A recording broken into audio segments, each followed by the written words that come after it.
Author Doug Hershey uses past and current photographs to show the extraordinary transformation of Jerusalem over the past 175 years. The book continues Hershey's unique look at prophecy and the Holy Land. Much like Israel Rising documented the revival of the land, Jerusalem Rising is documenting the fulfillment of, or at least the beginning processes of these biblical prophecies about Jerusalem being restored and what it's leading to. Hershey and adventure photographer Eden Ram comb the city for just the right angles to capture its past and present. Head in, climbed up the top, there he goes.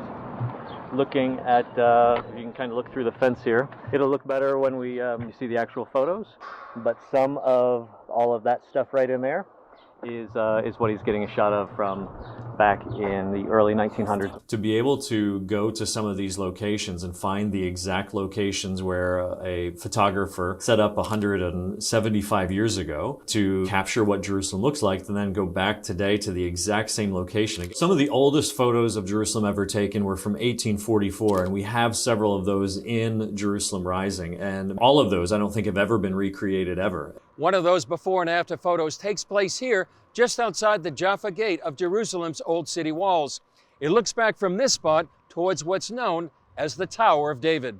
Hershey says most any city on earth may look different over the course of 100 years, but Jerusalem is unique. There's no other city on earth that's had its history foretold, from its destruction to its desolation to a revival as a world player. So to be able to see all of that beginning to unfold in our day is really amazing. And so that's a lot of what's been documented in Jerusalem Rising.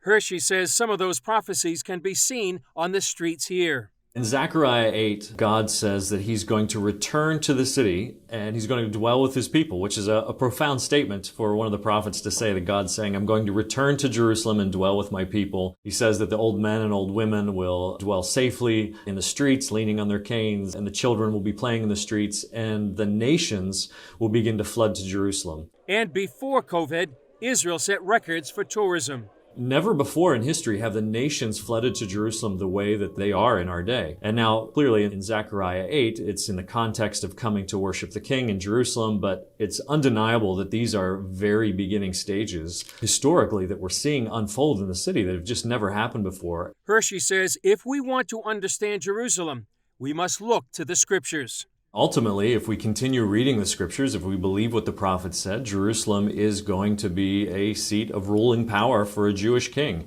Ezekiel 5:5 says that God has placed Jerusalem in the center of the earth. So locationally, it's already in the center of the earth. And one day soon, and even beginning now, it's already becoming the center of the world's attention. A city that for thousands of years has stood at the crossroads of history and prophecy. Jerusalem has been conquered and reconquered multiple times. It's changed hands over 40 times. It's been completely leveled at least twice. There's been literally hundreds and hundreds and hundreds of years where the city has just laid desolate, according to eyewitness accounts. Now we're at a time where things are starting to revive. So prophetic words from Zechariah 8 or Isaiah or any of these prophets about Israel, about Jerusalem, where once we thought were allegorical or spiritual or just abstract concepts, we're finding that God is doing exactly what he said. Never before have these prophecies been fulfilled in such a dramatic and significant way, and it's happening in our day in a really powerful and unique way.